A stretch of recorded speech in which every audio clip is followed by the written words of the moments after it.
Okay, so here are some rare cuboids which I didn't include in my very rare cuboids video.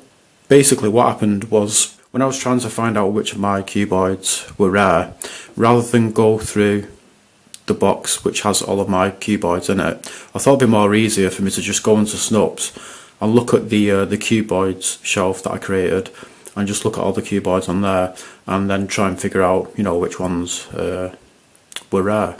Now what I didn't realise is that I hadn't uploaded photos of all of my cuboids onto the cuboids shelf on Snoops. And so one day I was talking to someone on the Twisted Puzzles forum about rare cuboids, and he mentioned these two. And I thought, oh yeah, I completely forgot about this. I have the floppy mirror blocks, and I didn't include it in my very rare cuboids video. And he was also talking about this as well, the crazy 3x3x2 by Danshan. I had no idea that these were rare, so I thought, okay, I had no idea that this was rare, so I thought I'd just kind of look around to see how easy or how hard it would be to find one of these. And I looked at many different online stores which sell cubes, and I could only find one of these, and it was on Taobao, and it was the white version as well. So yeah, pretty much impossible to get a hold of now, which really surprised me. I thought these would still be really common, because at one point they were really common. When I bought this, you could find them in most cubing stores. Now for these two Chinese knots, this one, so these two are very rare. I wouldn't say this is very rare, but it's kind of getting there. I think I only managed to find one of these, like at maybe one or two online stores, so it is getting pretty rare now. But it's a 3x3x2, and I just think it's just such a nice looking cuboid puzzle, and you've got your tassel on it and stuff, and yeah, it turns quite well. It's a very fun cuboid. And then you've got the there's another size of this. There's a big one, there's a medium one, and then you've got the keychain one. I'm not sure if this is the big one or the medium one, but this keychain one, I've not been able to find this anywhere, so this is it's pretty damned rare now. And it doesn't turn in the same way as this, because let's see, so you can turn it like that, but you can't turn it that way. There's no cuts there or there, so that's a bit strange. So yeah, so I should have included these two and this one in my very rare cuboids video. And yeah, after making that video, when I tried to put this back into the checkerboard pattern, I messed it up somehow, and I was kind of struggling with it for ages, trying to get it back into the checkerboard pattern. And then I just kind of, by total accident, I made this pattern on it, which I think looks really cool.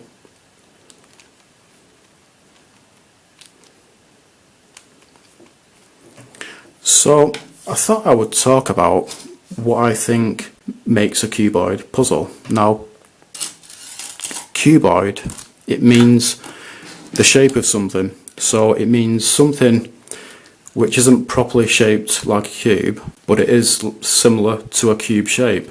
So if we're talking about just purely shape, this is a cube. That's what the shape this is. This is a cuboid because it's similar to this shape, but it's not exactly the same. It's not a proper cube. Same goes for this, same goes for this. But I don't class a puzzle as a cuboid just going by its shape. To me, the way a puzzle works, the way it solves, that is a lot more substantial than just the way a puzzle looks. The way a puzzle looks, that's just kind of superficial in comparison to how it works.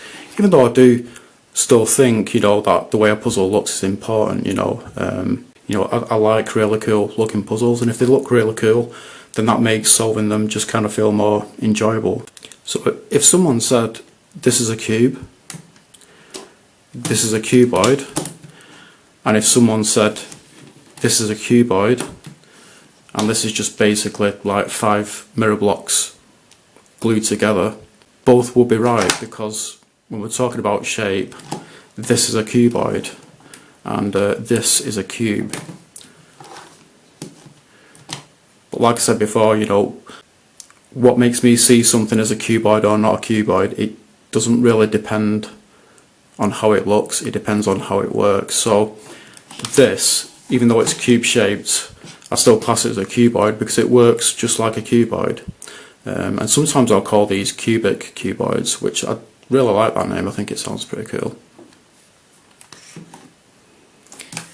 And then this, I don't class it as a cuboid because, well, the puzzle itself isn't a cuboid, it doesn't work like one. It's basically 5 3x3 shape mods glued together, so that creates bandaging.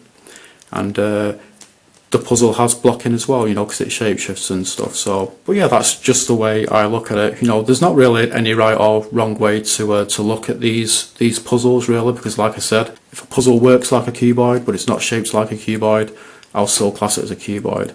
But yeah, that's just how I look at it. So yeah, that is pretty much it. Thanks for watching.